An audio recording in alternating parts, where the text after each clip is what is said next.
Hello दोस्तों, आप सभी का स्टडी विद कॉन्सेप्ट के स्टडी प्लेटफॉर्म पर स्वागत है। तो जैसा कि आप सभी को पता है कि हमारे यहाँ एक पेड बैच चल रहा है जिसमें आंसर राइटिंग करवाई जा रही है। तो बहुत सारे बच्चों ने आंसर राइटिंग किया है और कुछ बच्चे ऐसे हैं कि बहुत ही बेहतरीन आंसर राइटिंग कर रहे हैं और कुछ बच्चे ऐसे हैं जो अभी स्टार्ट कर रहे हैं। तो सबसे अच्छी बात यह है कि उन्होंने स्टार्ट किया, उन्हें जो भी लिखना आया उन्होंने वो लिख करके सेंड किया और बहुत अच्छी बात है। स्टार्टिंग करने से ही इंसान सीखता है। अगर हाथ पे हाथ रख के बैठा रहेगा तो नहीं सीख पाएगा। एटलीस्ट उन्होंने कोशिश किया और यही सबसे बड़ी उनकी अचीवमेंट है। तो यहाँ पर हम देखते हैं, यहाँ पर कुछ क्वेश्चन हैं यहाँ पर आप लोगों के लिए शेयर किया जा रहा है। बाकी तो पेड बैच में ही मिलेगा, लेकिन फर्स्ट क्वेश्चन था तो हम लोगों ने सोचा कि आपके साथ भी इसको शेयर कर लिया जाए। तो शिलालेखों और सिक्कों की सहायता के बिना पूर्वकालिक भारतीय इतिहास का पुनर्निर्माण मुश्किल से ही संभव है, चर्चा कीजिए। ये था क्वेश्चन। अब देखिए, ये जिनका भी आंसर है सिद्धार्थ सैनी नाम है, उन्होंने बहुत ही शानदार तरीके से आंसर राइटिंग करी है। और भी बच्चे हैं, उनकी भी कॉपियाँ यहाँ पर मैं लूँगी। बहुत ही शानदार उन्होंने भी आंसर राइटिंग किया है। इनका भी आंसर बहुत ही बेहतरीन है, कह सकते हैं कि इन्होंने बहुत ही बेहतरीन आंसर राइटिंग किया है। तो देखिए, स्टार्टिंग इनका अच्छा है कि पूर्वकालिक भारतीय इतिहास के पुनर्निर्माण में विभिन्न प्रकार के स्रोतों का उपयोग किया जाता है, जिसमें से पुरातात्विक और साहित्यिक स्रोत महत्वपूर्ण समझे जाते हैं। तो सही बात है। शिलालेख व सिक्कों के द्वारा इतिहास की जानकारी प्राप्त करना पुरातत्व के अंतर्गत समाहित किया जाता है। स्टार्टिंग इनका बढ़िया है, ठीक है। और हम लोगों ने यहाँ पर ऐड भी किया है कि इनको क्या क्या चीज़ें कहाँ कहाँ और ऐड करनी थी, जिससे कि इनका आंसर और बेस्ट हो जाए। साथ ही हमने यहाँ पर स्ट्रक्चरिंग भी किया है यहाँ पर क्वेश्चन का, और इसका मॉडल आंसर भी हम लोगों ने लिख करके तैयार किया है ताकि इनको सेंड किया जा सके, कि जो कमियां हैं वो सुधार कर सकें। तो यहाँ पर देखिए, ये स्टार्टिंग इनकी बहुत ही अच्छी रही। फिर इन्होंने लिखा है कि शिलालेखों व सिक्कों के इतिहास पुनर्निर्माण में भूमिका। अब सबसे पहले इन्होंने शिलालेखों के महत्व को बताया है। यहाँ पर इन्होंने बता दिया कि ठीक है, इनके महत्व के बारे में ये नीचे बताएंगे, शिलालेखों और सिक्कों के बारे में। और इसी के साथ इन्होंने पहले उठाया है शिलालेखों को। तो इन्होंने बता दिया कि शिलालेखों को एक स्थान से दूसरे स्थान पर नहीं ले जा सकते हैं, ठीक है। शिलालेखों के द्वारा शासकों की सीमा विस्तार तथा उसके शासन की उपलब्धियों का पता चलता है। तो कैसे, थोड़ा सा एग्जाम्पल दीजिए, इसको वेरीफाई आप कर सकते हैं। अगर यहाँ पर आप थोड़ा सा हेडिंग डाल देंगे, साम्राज्य की स्थिति, तो और बढ़िया आपका हो जाएगा। यदि आप हेडिंग नहीं डालना चाहते, पैराग्राफ में ही लिखना चाहते हैं, तो यहाँ पर बस आप पैराग्राफ में लिख करके यहाँ एग्जाम्पल दे दीजिए कि नेपाल में जो अशोक का रुम्मनदेही अभिलेख है वो अशोक के नेपाल तक के विस्तार को बताता है, ठीक है। यहाँ आपको एग्जाम्पल यहाँ पर देनी थी और यहाँ आप शीर्षक उपशीर्षक का उपयोग करेंगे तो और भी बेहतरीन आपका आंसर हो जाएगा। वहीं शिलालेखों द्वारा राजवंशों की वंशावली के बारे में पता चलती है। तो अब बताइए आपके किस शिलालेख से, एग्जाम्पल यहाँ डालिए कि किस शिलालेख से राजवंशों की वंशावली का पता चलता है। जैसे कि समुद्रगुप्त का, यहाँ पर प्रयाग पर सस्ती जो है, उसके माध्यम से भी हम राजवंशों की वंशावली को जान सकते हैं। तो यहाँ पर वो एग्जाम्पल आप दे सकते हैं। उसके बाद शिलालेखों में यूनानी, शक, क्षत्रप और कुषाण शासकों के विषय में जानकारी प्राप्त होती है, अर्थात यह जानकारी मिलती है उन्होंने भारतीय संस्कृति को आत्मसात किया। तो कैसे किया था भारतीय संस्कृति को आत्मसात, तो यहाँ पर भी आपको एग्जाम्पल देने हैं, ठीक है। इसके माध्यम से आप इनके धर्मों को भी बता सकते हैं कि इनके जो सिक्के थे उस पर नंदी वगैरह की भी आकृति देखी गई है। साथ ही जो कुषाणकालीन शासक थे उनको लंबी कोट, पैजामा, नुकीली टोपी पहने हुए दिखाया गया। तो ये सारी चीज़ें उनकी संस्कृति को दर्शाता है। तो ऐसे आप एग्जाम्पल यहाँ पर दे सकते हैं। जैसे यहाँ पर लिख दीजिए, सिक्कों पर विदेशी वस्त्रों में राजाओं का अंकन, ठीक है, तथा सिक्के पर शिव, नंदी और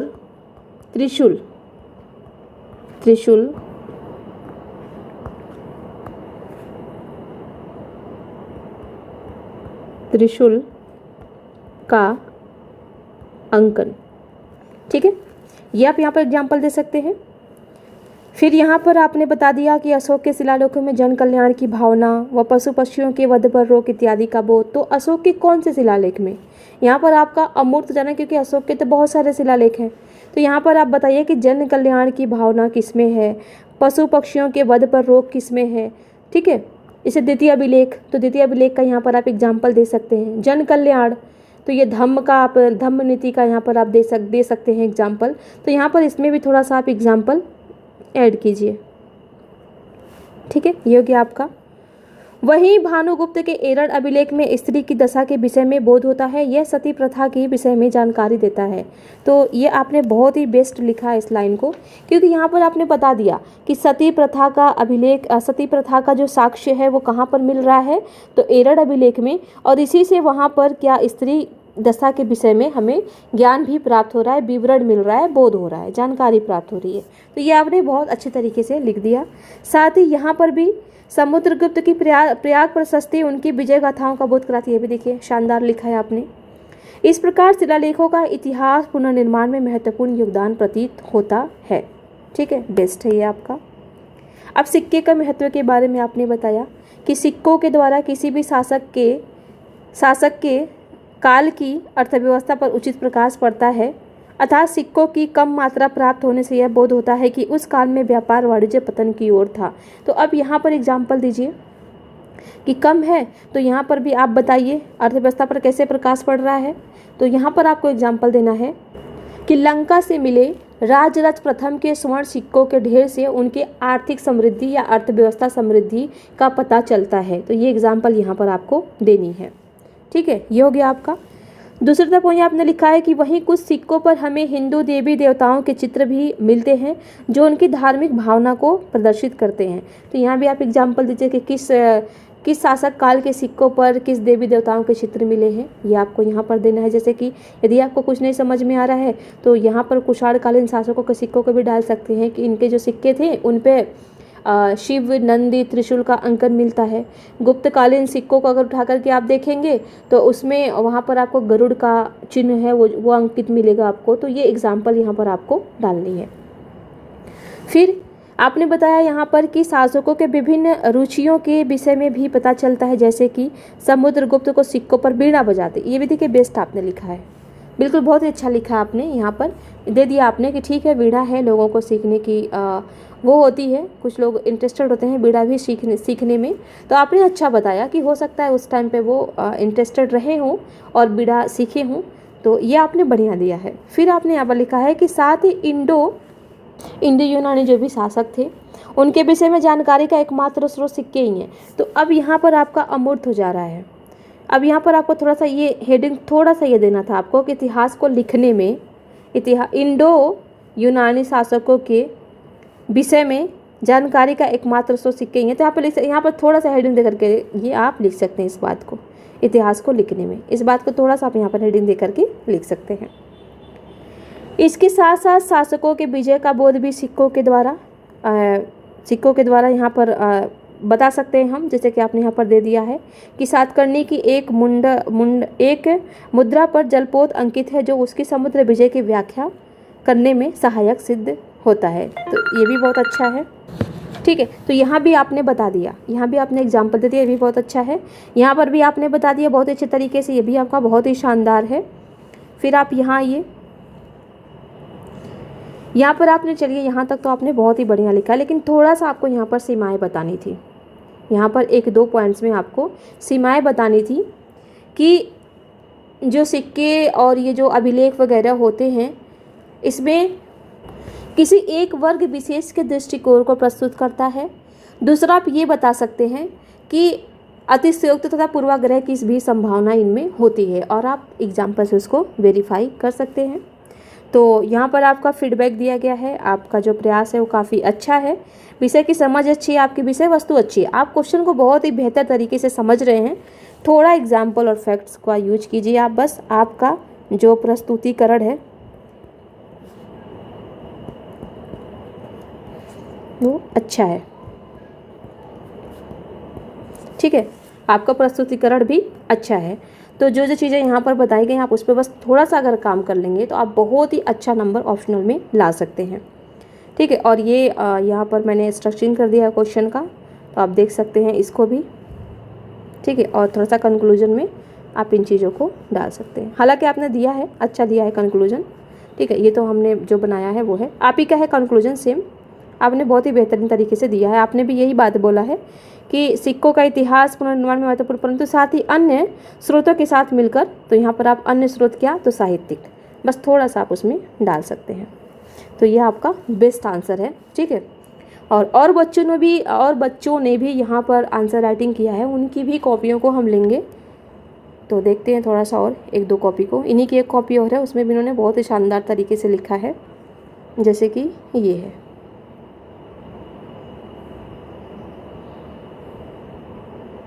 ये है हड़प्पन संस्कृति का। ये दूसरा क्वेश्चन भी देखते हैं। तो हड़प्पन संस्कृति में नगर सभ्यता के तत्वों का विश्लेषण कीजिए, उसके पतन के उत्तरदायी कारक क्या थे।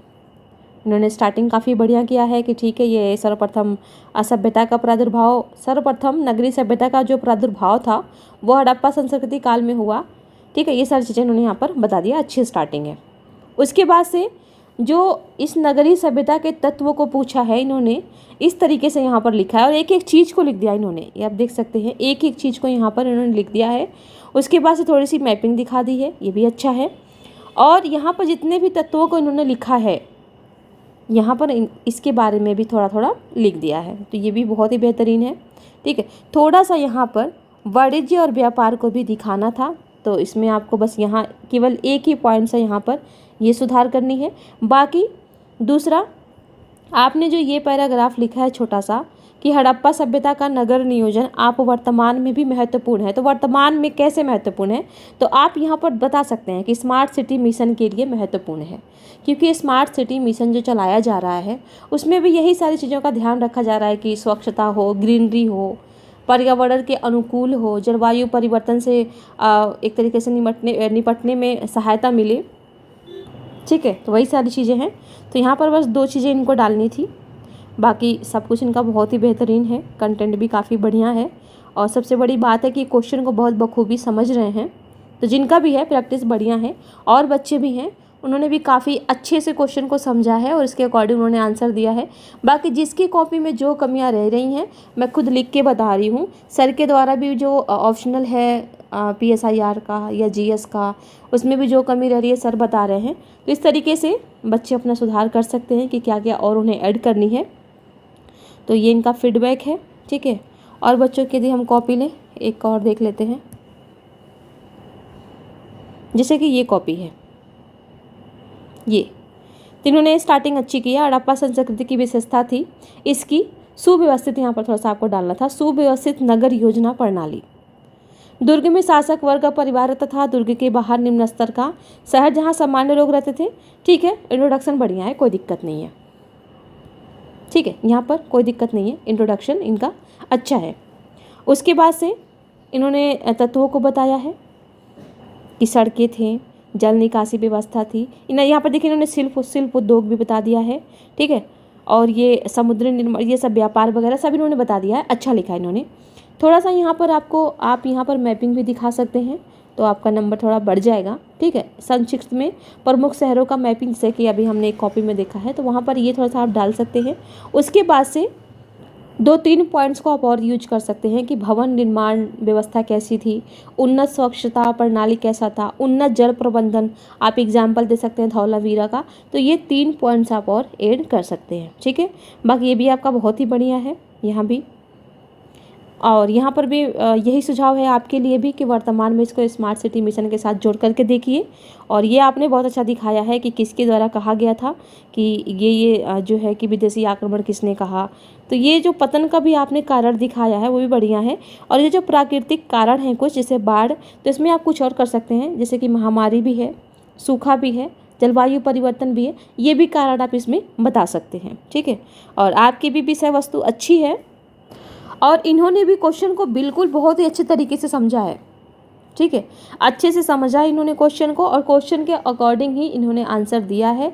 और थोड़ा बहुत चीज़ें जो छूट गई हैं, जो बच्चे लिखने जो बच्चे कंटिन्यू लिखेंगे उनमें तो हैबिट में आ ही जाएगा। तो जो चीज़ें छूट गई हैं यहाँ पर बता दिया गया है और सुधार कर लेंगे आप। अब यहाँ पर आते हैं इनके दूसरे क्वेश्चन पे शिलालेखों और सिक्कों की सहायता के बिना पूर्वकालिक भारतीय इतिहास का पुनर्निर्माण मुश्किल से ही संभव है, चर्चा कीजिए। तो इन्होंने ये बताया है। ठीक है, तो ये आपने बता दिया कि ठीक है जानकारियाँ प्राप्त होती हैं। और ये जो सीमा है, इस सीमा को आपको यहाँ नहीं लिखना था। पहले तो आपको ये इंट्रोडक्शन आपने दे दिया, उसके बाद से आपको शिलालेखों के बारे में बताना था, फिर आपको सिक्कों के बारे में बताना था कि किस तरीके से अपना महत्वपूर्ण भूमिका निभाते हैं इतिहास लेखन में, इतिहास को समझने में। उसके बाद से आपको सीमाएं दिखानी थी, जैसे कि ये जो सीमा यहाँ पर आप लिखे हैं, तो निष्कर्ष से पहले ये सीमा लिख करके आपको निष्कर्ष लिखना था। तो थोड़ा सा इस चीज़ का ध्यान दें। और ये जो थोड़ी बहुत ये हैं कमियाँ हैं, जैसे कि ये सीमाएँ हैं, हो जाता है, सबसे हो जाता है, लेकिन यहाँ पर थोड़ा सा आप ध्यान दें कि ये गलतियाँ ना हो। उसके बाद से आपने यहाँ पर बताया कि एक समकालीन लेख होता है, शिलालेखों के बारे में बताया, और जिसमें बाद में कुछ जोड़ना लगभग असंभव है। तो ठीक है, तो इसको आप थोड़ा सा ना पॉइंट्स में लिख करके बताइए। इतना बड़े पैराग्राफ में मत लिखिए आप, पॉइंट्स में। और ऐसे लिखिए कि सामाजिक, राजनीतिक, प्रशासनिक, सांस्कृतिक, इन सब के बारे में जानकारी किस प्रकार से देते हैं। ऐसे अगर आप पॉइंट्स में करके लिखेंगे तो बढ़िया है। और इनको एग्जाम्पल के साथ में आप लिखिए, जैसे कि यहाँ पर आपने एग्जाम्पल दिया है, लेकिन ये बहुत बड़ा हो जा रहा है। इसी को एक तो यहाँ लिखते हैं आप। ठीक है, ये हो गया आपका एक पॉइंट। चलिए, ये हो गया। दूसरा आप ये बना सकते थे कि ये जो अशोक के अभिलेख है और मौर्य काल के साम्राज्य की सीमाओं, उसकी वैदेशिक नीति को बताते हैं, ये आप बता सकते हैं। तीसरा, यहाँ पर आपने लिखा है तीसरा कि यहाँ पर प्रशासनिक, आर्थिक, धार्मिक, तीसरा प्रशासनिक हो गया, चौथा आर्थिक हो गया, पांचवा धार्मिक हो गया। तो इनको आपको पॉइंट्स में लिखना है कि ठीक है, ये अगर बता रहे हैं तो कहाँ पर ये विवरण हमको मिल रहा है। इसका एग्जाम्पल के साथ, ये जो चीज़ें हैं इसको एग्जाम्पल के साथ आपको लिखनी थी। ठीक है, छठवें पर आप ये कर सकते हैं कि रुद्रताम्मन का जो जूनागढ़ अभिलेख है वो क्या बताता है कि दूसरी शताब्दी ईस्वी के समकालीन इतिहास के संदर्भ में। तो ठीक है, ये पॉइंट्स बढ़िया है कि आपने यहाँ पर एग्जाम्पल के थ्रू इसको बता दिया। तो ये जो चीज़ें हैं आपको पॉइंट्स में लिखनी है। ठीक है, ये हो गया आपका। यहाँ पर देखिए, शासकों के विजयों के बारे में बताता है। तो इलाहाबाद किसका है? ये इलाहाबाद या प्रयाग प्रशस्ति किसका है? ये नाम आपको लिखना है। गुप्त काल के अधिकतर शिलालेखों में वंशावली, तो वंशावलियों के बारे में ये भी आपने वेरीफाई कर दिया। तो ऐसे करना है, लेकिन आपको पॉइंट्स में लिखना है। ये हो गया आपका। अब देखते हैं सिक्कों के बारे में। तो इतिहास पुनर्निर्माण के महत्वपूर्ण स्रोत हैं सिक्के, क्योंकि सिक्कों में कालानुक्रम एवं सांस्कृतिक संदर्भों को सही सही निर्धारित किया जा सकता है। पंचमार्क सिक्के भारत के सबसे प्राचीन सिक्के हैं। इन पर केवल प्रतीक अंकित है, लेकिन इन सिक्कों के विश्लेषण से प्राचीन भारत के सामाजिक आर्थिक पहलू की जानकारी प्राप्त होती है। तो कैसे होती है, किसका अंकन है इन सिक्कों पे, ये आपको बताना है।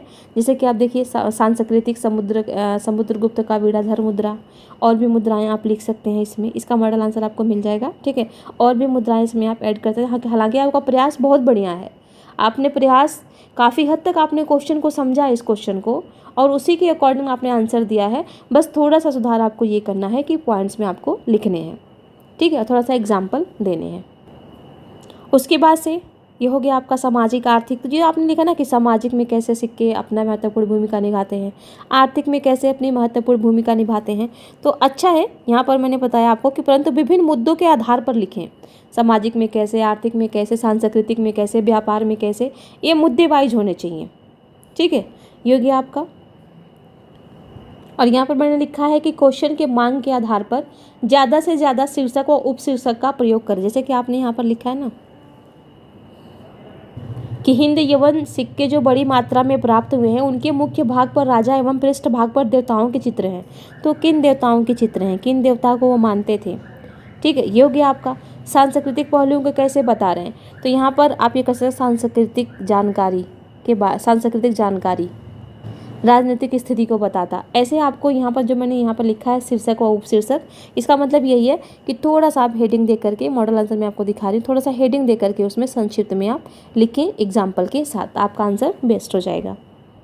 जैसे यहाँ पर आपने बोला कि कनिष्क के सिक्कों पर भारतीय देवताओं और बुद्ध की आकृति अंकित है। ये कुषाणकालीन धार्मिक एवं आर्थिक व्यवस्थाओं को जानने का मुख्य स्रोत है।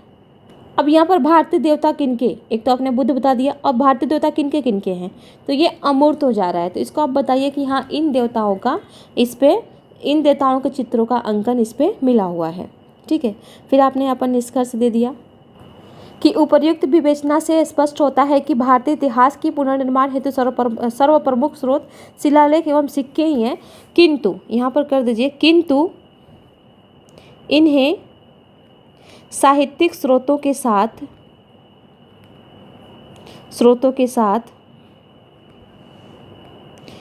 जोड़ करके देखा जाना चाहिए, ठीक है, या फिर जो वैज्ञानिक तकनीकियाँ चल रही हैं अन्वेषण में उसका प्रयोग करना चाहिए। ये आप सुझाव दे करके अपने निष्कर्ष को आप लिख सकते हैं। तो ये भी आपको भी यहाँ पर बता दिया गया है। स्ट्रक्चरिंग ऐसे होगी आपका, ये देखिए साहित्यिक स्रोतों की पुष्टि जोड़ करके पुष्टि करनी है आपको, ये आपका निष्कर्ष है, ठीक है। अब इसका हम मॉडल आंसर देख लेते हैं।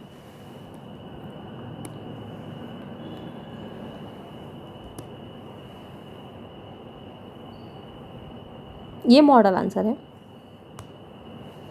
तो मैंने यहाँ पर स्टार्ट किया है कि प्राचीन काल के इतिहास के अध्ययन में अभिलेख और सिक्के न केवल साहित्यिक ग्रंथों की जानकारी की पुष्टि करते हैं, बल्कि विभिन्न कालों की प्रमाणिक जानकारी भी उपलब्ध करवाते हैं, जो इतिहास पुनर्निर्माण में सहायक सिद्ध होते हैं। जैसे अब मैंने यहाँ पर उपशीर्षक दे दिया कि कालक्रम के निर्धारण में, तो कैसे, तो बोगज कोई अभिलेख के माध्यम से ऋग्वैदिक काल की जानकारी प्राप्त होती है, ठीक है, ये मैंने वेरीफाई कर दिया। फिर मैंने बताया शासकों के साम्राज्य विस्तार की जानकारी, तो कैसे, तो राजा धीराज प्रथम के लंका विजय की जानकारी मणिमंगलम अभिलेखों से प्राप्त होता है, ये मैंने बता दिया। अब ये चीज़ लिखने की जरूरत नहीं है यहाँ पर, क्योंकि आपने यहाँ पर जब लिख दिया इतना कि शासकों के साम्राज्य विस्तार के बारे में जानकारी, तो अब यहाँ पर नहीं लिखना है आपको कि जो अभिलेख है वो शासकों के साम्राज्य विस्तार की जानकारी देते हैं, ये लिखने की जरूरत नहीं, एग्जामिनर समझ जाएगा इतना। उसके बाद से शासकों के विजय की जानकारी, उदाहरण दीजिए, समुद्रगुप्त तथा खारवेल के विजयों की जानकारी क्रमशः समुद्रगुप्त का प्रयाग प्रशस्ति तथा खारवेल का हाथी गुम्फा अभिलेख से मिलती है, ये मैंने वेरीफाई कर दिया। फिर सामाजिक स्थिति के बारे में तो कैसे बताता है, तो इससे समाज में रहने वाली महिलाओं की जानकारी प्राप्त होती है, उनकी स्थिति का पता चलता है, तो कैसे, तो गुप्तकालीन एरड़ अभिलेख से सती प्रथा का साक्ष्य, ये मैंने बता दिया। प्रशासनिक स्थिति, इसका भी उदाहरण देखिए, चोलकालीन प्रशासन, ये थोड़ा सा काट दीजिएगा, चोलकालीन प्रशासन का उल्लेख शासन व्यवस्था संबंधी नियमों की जानकारी उत्तर मेरूर अभिलेखों से प्राप्त होता है। फिर राजनीतिक स्थिति बता दीजिए, इसके माध्यम से शासकों के नीति निर्माण, नियम विनियम प्रक्रिया का पता चलता है, ठीक है।